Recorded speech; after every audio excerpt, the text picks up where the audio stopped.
Slokam 1.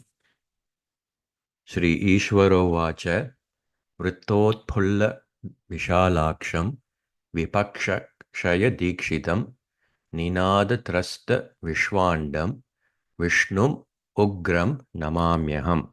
The meaning is, I bow before the Vishnu Rupa Narasimhan of frightening form, who has well-blossomed and broad eyes, who is determined to destroy the enemies of his devotees, and who made the entire world shudder with his loud, roaring sound.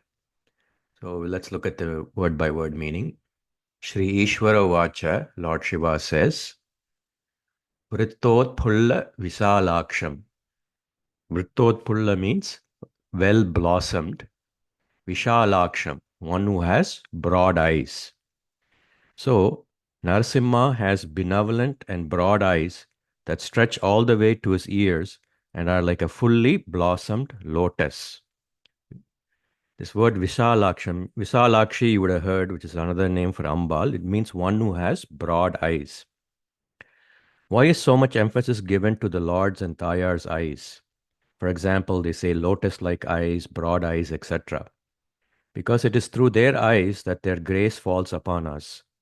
Only through their grace can we attain them. Of course, we should make our efforts to attain them, but in the end, it is only their grace that lifts us up.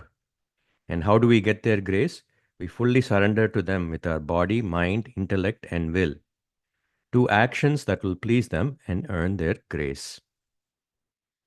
Vipakṣaya dikshitam, the one who destroys the enemies of his devotees. Narasimha is adept and skilled in destroying vipakshans, that is, the enemies of his devotees who try to harm them. Enemies can be physical enemies, and also, and more importantly, the internal enemies that obstruct our spiritual progress. For example, kama, desire, krodha, anger, ahankara, false ego, etc. Ninādatrasta vishvāndam.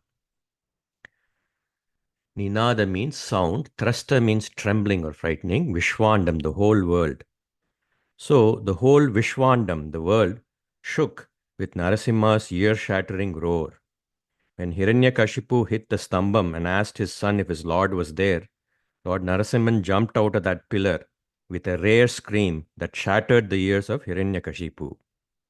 This sound was never heard before by anyone and shook the heart of Hiranyan with an indescribable shaking and made even Brahma shuddered at his asanam in Satyalokam. Ninadatrasta Vishvandam, Vishnum Ugram, that Mahavishnu who came in a fierce form, Ugram. Namamyaham, I bow down to him. Aham namami, I bow down or worship that Narasimha. Ugram, that is the key word in this slokam. It's the fierce form which Lord Narasimha took on to destroy the enemies of his devotees. But for his devotees, he is not Ugram, but he is vṛttōtphulla viśālākṣaṃ, the one who graces his devotees with his broad and benevolent eyes. Slokam 2. Sarvairavadhyatāṃ prāptaṃ sabalogham dite sutam nakhagre shakali chakre yastam vṛram namāmyaham.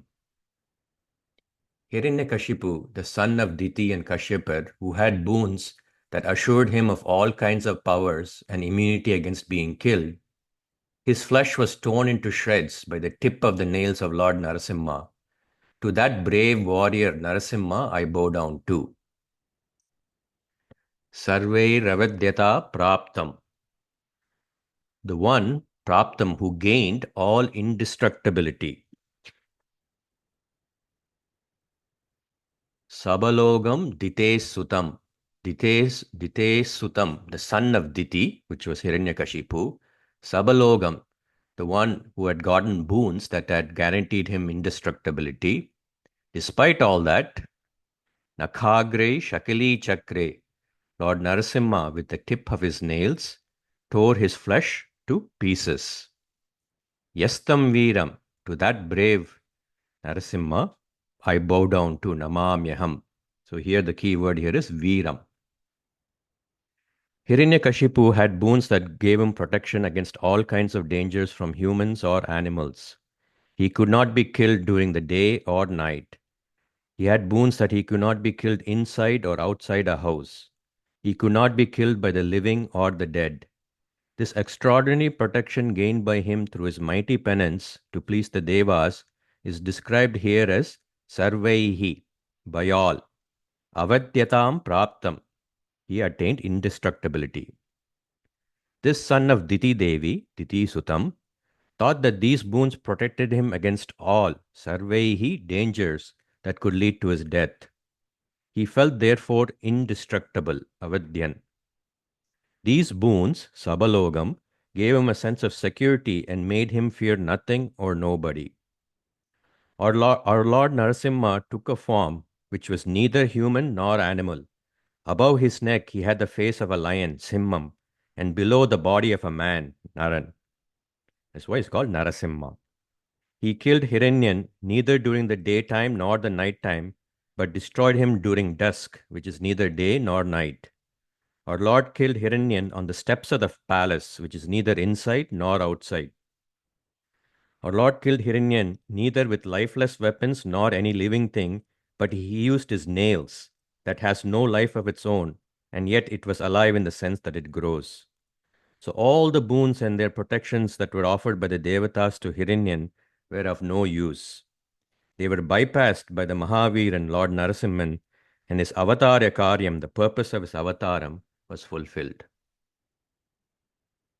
Slokam 3. padāvaṣṭabdhapātāḻaṃ mūrdhā viśta trivishtapam bhuja pravishtashtadisham Mahavishnum namamyaham. Mahavishnu incarnated as the dwarf Vamana and grew to a gigantic size as Trivikrama, with his sacred feet reaching down to the netherworld, Pātālam, to bring it under his power, and afterwards he pervaded the 8 directions with his hands as well, and he entered with his head the heavens, Lokam and beyond. I bow before that form of Mahavishnu who came as Narasimha. padāvaṣṭabdhapātāḻaṃ. Pada means his foot, Vaṣṭabda entered, Pātālam, there are the 7 lokams above, below. Pātālam is the lowest, it's a netherworld. So with his foot as Trivikrama, he entered Pātālam. Mūrdhā viśta trivishtapam. Mūrdhā with his head, viśta trivishtapam. He entered into the 3 worlds. Bhuja pravishtashtadisham. Bhuja means hand. Pravishtashtadisham. He pervaded the 8 directions. To that Mahavishnu namamyaham. So in this slokam, the connection between the Narasimha avataram and the Vamana and Trivikra avataram is mentioned. Slokam 4. jyōtīṃṣyarkēndu nakshatra jvalanādīn yanukramat jvalanti tejasa yasya tam jvalantam namamyaham. I bow down to that resplendent one whose luster, light, empowers the sun, the fire, the moon, and the stars to shine. jyōtīṃṣyarkēndu. So Jyotim is sun, Arka is fire, Indu is moon. So jyōtīṃṣyarkēndu, the sun, the fire, and the moon. Nakshatra, the stars. Jvalanādīn, their original luster or shine. Where does it come from? Yanukramat, follows from the Narasimha's Jvalanti Tejasa, that is the Narasimha's luster or his shining. From that only the sun, the moon, and the fire and the stars get their luster and shine. Tam jvalantam, to that resplendent one Narasimha, namamyaham, I bow down. So here the key word is jvalantam. So when you say the slokam, visualize in your mind that shining and bright Lord Narasimha. Slokam 5. Sarvēndriyairapi vina sarvam sarvatra sarvada yojanati namamyadyam tamaham sarvato mukham. I bow before the powerful Narasimha who comprehends everything in the universe that exists at any time and all times. who can see in all directions, although he does not have physical senses to do these impossible tasks. Sarvēndriyairapi vina, even without all his senses, sarvaindriya, all the senses, api vina, without those, he is able to see without physical eyes, he moves without legs, he tastes without the tongue, and he hears without the ears. Sarvam, all things, sarvatra, everywhere, sarvada, at all times. All things, everywhere, at all times. Yo janati, the one, that is Narasimha, yo, who knows, janati, knows. To that Narasimha, namamyadyam, I bow.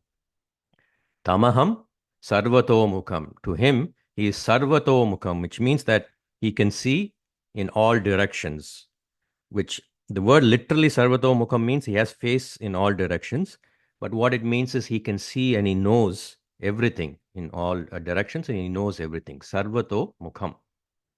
So that is the meaning of Slokam 5.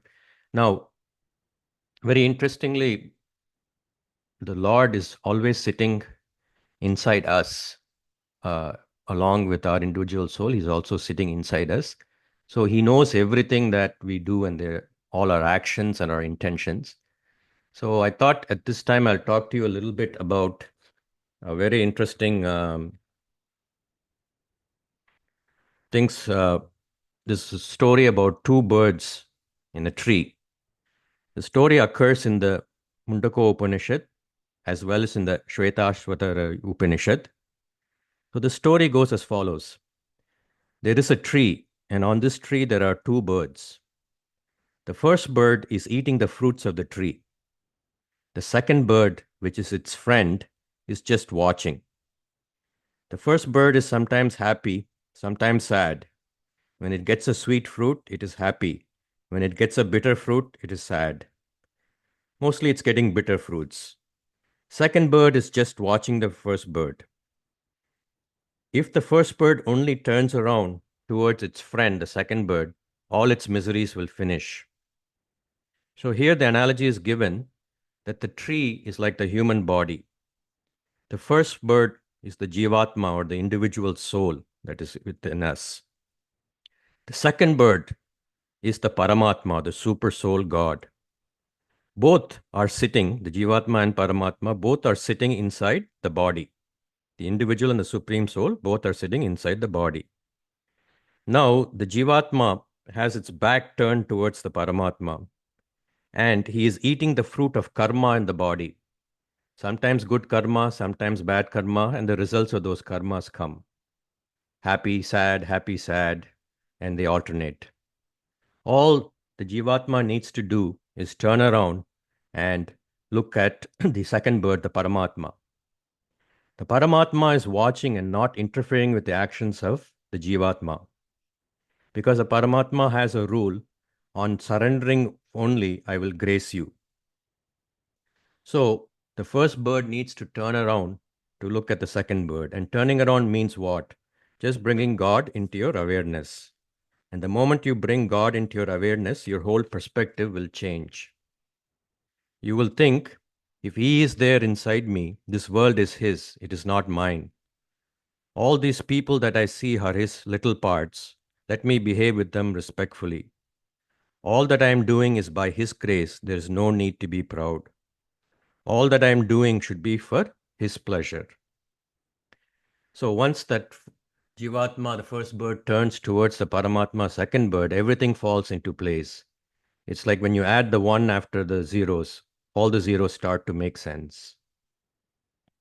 So in the previous slokam, we saw that Narasimha is Sarvato. He knows everything and he sees everything. Similarly, because he is sitting inside all of us, he knows what our thoughts are, what our intentions are behind our actions, and he is watching. So knowing that, we should have this awareness of that and think proper good thoughts and do proper actions.